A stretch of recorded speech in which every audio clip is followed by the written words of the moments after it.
شمالی کوریا میں جنگ کوریا کے خاتمے کی 72ویں سالگرہ پر یوم فتح کا شاندار جشن منایا گیا ہے۔ اس موقع پر ملک بھر میں تقریبات منعقد کی گئیں اور شاندار آتش بازی کا مظاہرہ کیا گیا، جس سے آسمان رنگا رنگ روشنیوں سے جگمگا اٹھا۔ طلباء نے والہانہ رقص کر کے اس دن کو یادگار بنایا۔ مرکزی تقریب میں غیر ملکی شرکاء بھی شریک تھے، جنہوں نے اپنے ان لمحات کو کیمرے میں قید کیا۔ شمالی کوریا نے 27 جولائی 1953 کو امریکا اور چین کے ساتھ جنگ بندی معاہدے پر دستخط کیے تھے، جس سے 3 سالہ خونریز جنگ کا خاتمہ ہوا تھا۔ شمالی کوریا میں جنگ کوریا کے خاتمے کی 72ویں سالگرہ پر یوم فتح کا شاندار جشن منایا گیا ہے۔ اس موقع پر ملک بھر میں تقریبات منعقد کی گئیں اور شاندار آتش بازی کا مظاہرہ کیا گیا، جس سے آسمان رنگا رنگ روشنیوں سے جگمگا اٹھا۔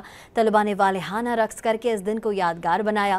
مرکزی تقریب میں غیر ملکی شرکاء بھی شریک تھے، جنہوں نے اپنے ان لمحات کو کیمرے میں قید کیا۔ شمالی کوریا نے 27 جولائی 1953 کو امریکا اور چین کے ساتھ جنگ بندی معاہدے پر دستخط کیے تھے، جس سے 3 سالہ خونریز جنگ کا خاتمہ ہوا تھا۔